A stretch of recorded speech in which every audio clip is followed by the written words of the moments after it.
ଏହି ଆକ୍ଟିଭିଟି ସରିବା ପରେ ଆପଣ ଅନଲାଇନରେ ସଏଲ୍ ହେଲ୍ଥ କାର୍ଡ ପାଇବାର ପ୍ରଣାଳୀ ବର୍ଣ୍ଣନା କରିପାରିବେ। ସଏଲ୍ ହେଲ୍ଥ କାର୍ଡ ସଂକ୍ଷେପରେ SHC ସ୍କିମ୍ ଏକ ସରକାରୀ ଯୋଜନା ଯାହାକି କୃଷି ମନ୍ତ୍ରାଳୟ ଦ୍ୱାରା ପ୍ରମୋଟ କରାଯାଇଛି। ରାଜ୍ୟ ସରକାର ମାଟିର ସାମ୍ପଲ ସଂଗ୍ରହ କରି ସେଗୁଡ଼ିକ ସ୍ୱତନ୍ତ୍ର ପ୍ରୟୋଗଶାଳାରେ ପରୀକ୍ଷା କରେଇଥାନ୍ତି। ଏହି ପରୀକ୍ଷାର ରିପୋର୍ଟ ହେଉଛି ସଏଲ୍ ହେଲ୍ଥ କାର୍ଡ, ଯେଉଁଥିରେ ମାଟି ସାମ୍ପଲର ସ୍ଥିତି ବିଭିନ୍ନ ଦୃଷ୍ଟିକୋଣ ଉପରେ ଆଧାରିତ ହୋଇ ରହିଥାଏ। ଏହାକୁ ଆଧାର କରି କୃଷକକୁ କେଉଁ ସାର ଏବଂ କେତେ ମାତ୍ରାରେ ବ୍ୟବହାର କରିବ ତାହା ପରାମର୍ଶ ଦିଆଯାଇଥାଏ।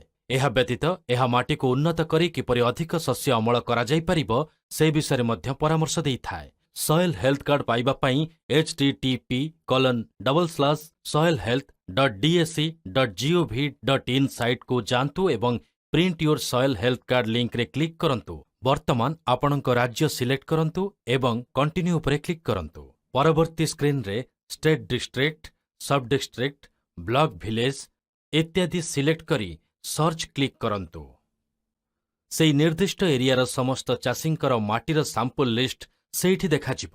ନିଜ ନାଁ ଦେଖି ପ୍ରିଣ୍ଟ ଲିଙ୍କରେ କ୍ଲିକ୍ କରି ନିଜ ସଏଲ୍ ହେଲ୍ଥ କାର୍ଡକୁ ପ୍ରିଣ୍ଟ କରିପାରିବେ। ଆପଣଙ୍କୁ ଆପଣଙ୍କ କାର୍ଡଟି ସ୍କ୍ରିନ୍ରେ ଦେଖାଯିବ। ଏଥିରେ ମାଟିର ରାସାୟନିକ ସଂରଚନା ଏବଂ କେଉଁ ସାର ପ୍ରୟୋଗ କରାଯିବ ତାର ପରାମର୍ଶ ଉଦ୍ଦିଷ୍ଟ ହେବ।